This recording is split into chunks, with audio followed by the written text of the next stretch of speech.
George Shulgi here. I've got an exciting topic for small businesses. You're about to watch something that'll change your business and help you accelerate sales. You'll learn a step-by-step process for getting SEO, social media, and blogging up and running for your business. And at the end, there's a special exclusive offer for people watching this video. So let's get started. Okay, so I'm always fascinated when I go online and I see so many small businesses with very little social presence, or they're just doing it wrong. So I thought it'd be helpful for me to explain why small businesses must get a social media strategy. By not doing it, you're losing sales.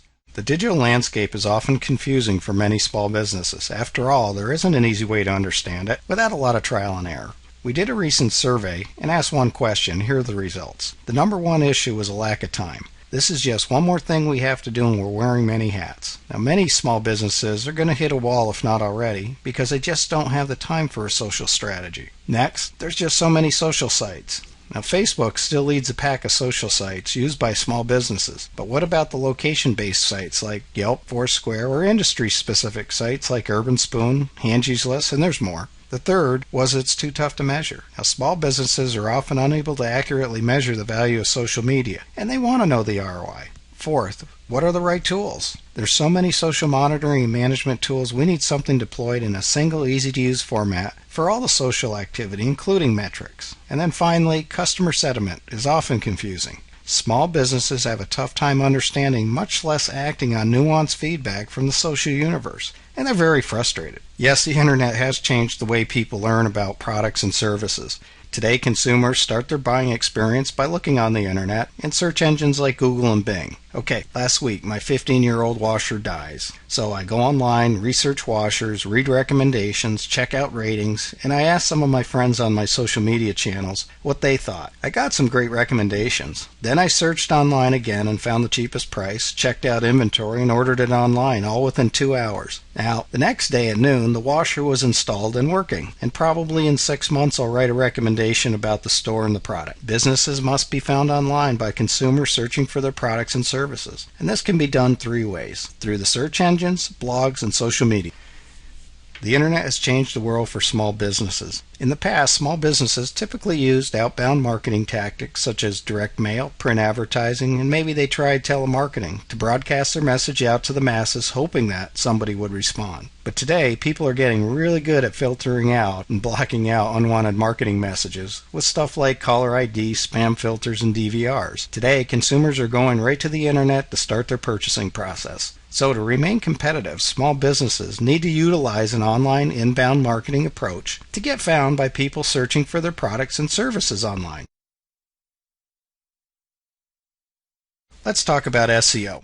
Now, what is SEO, or search engine optimization? Well, Google displays sites it believes are authoritative and relevant. They measure relevance by analyzing page content, the words that you and I read, and then they measure authority based on the number of quality links into your website. And think of a link kind of like a vote. Consumers start their purchasing process by researching products or services in search engines like Google and Bing. So it's critical for your business to be found. Now, there's 2 kinds of search results. There's the paid results, and then there's the organic results or non-paid. Now, organic search is best. Paid search, or pay-per-click, is where you pay for each time somebody clicks on your ad. Now, the price increases with the competitiveness of the keyword. An example is Google AdWords or Bing ads. And research has shown that organic search gets better results by users clicking on organic results 75% of the time, and paid results only 25% of the time. Here's a process to get you started with the right keywords for your business. Step 1. You want to choose keywords that your target market and buyers are using to describe and search for your products or services online. Use Google AdWords keyword tool to get suggestions. Step 2. Download this into a spreadsheet because it'll make it easier to sort and analyze. Step 3. Now look at the volume. Which keywords or phrases are higher? Step 4. Consider your chances for ranking on the first page of Google for that keyword phrase that you picked. Next, I'll show you how to get those keywords into your site. Now let's look at getting those keywords into the website. Step 1 is on-page SEO. Place those keywords in the page title, the URL, headings, and page text, and optimize your page description for better click-through rates. Place keywords in other invisible places on your site, including meta keyword tag and alt text on images. Step 2 is the offline SEO. Communicate with others in your industry through your blog and other social media channels. Create compelling tools and valuable content on your blog. Your objective here is to build as many backlinks as possible, so always be backlinking. Step 3 is to measure and analyze what you've done. Track the number of inbound links, keyword rank over time, and compare it to your competition. And do that about once a month. And measure the real business results, like visitors come into your site, how long they're on the pages, what pages are they on, and how many leads are you getting. And get Google Analytics up and running.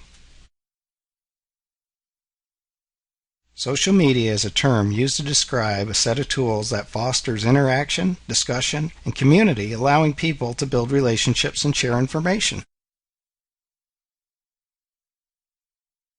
Facebook continues to grow, and it's starting to make money from its ads and mobile users. Twitter is an online social networking service or microblogging service that enables its users to send and read text-based messages up to 140 characters, known as tweets. And Google's changing the online world, and at its core is the data, identification, personalization, and integration. And LinkedIn, that's the largest professional business network. Remember that with a blog, you are generating content to help boost your SEO standings for your website, but you're also letting consumers find out about what you do, what you offer, and what value you have. Now, social media is like a business networking reception without constraints of time and space. With a good social media strategy, you'll connect, engage, and build relationships to garner trust and loyalty for your brand. You're in business to make money. I get it. Here's a lead generation model for online marketing.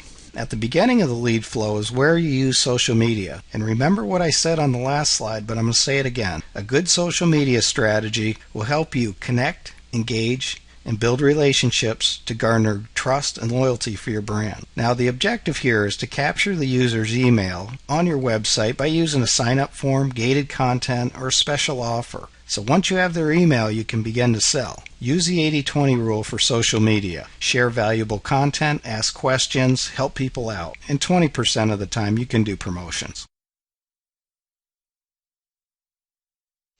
Identify who is your ideal audience inside each social media platform.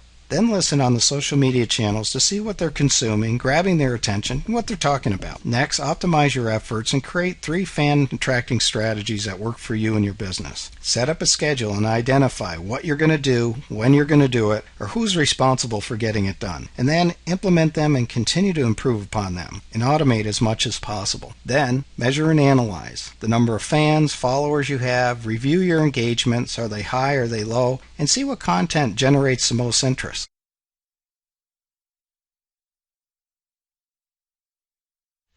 Here's some stats on Twitter. They have 550 million total accounts with about 288 million active users, and men use it a little more than women. Thanks to our friends at HubSpot, they studied 4,000 of their customers. They analyzed the relationship between various inbound marketing activities from Twitter, Facebook, and blogging. Now, the graph provides a great comparison of fans, followers, and blog posts in relationship to traffic and the volume of leads. So as you go through these next few slides, I want you to ask yourself, is there an opportunity for my business here? Here's some lead generation ideas for Twitter. Step 1. Identify who your ideal audience is. Then listen and see what they're reading, what's grabbing their attention, and what they're talking about. Step 2. Create 3 fan-attracting strategies that work for you and your business. Step 3. Set up a schedule and identify what you're going to do, how you're going to do it, when you're going to do it, or who's responsible for getting it done. Step 4. Implement them and continue to improve upon them. Step 5. Automate where possible. Step 6. Measure and analyze your efforts. The number of followers you have, are your engagements high or low, and what content generates the most interest. And Step 7. Optimize your efforts.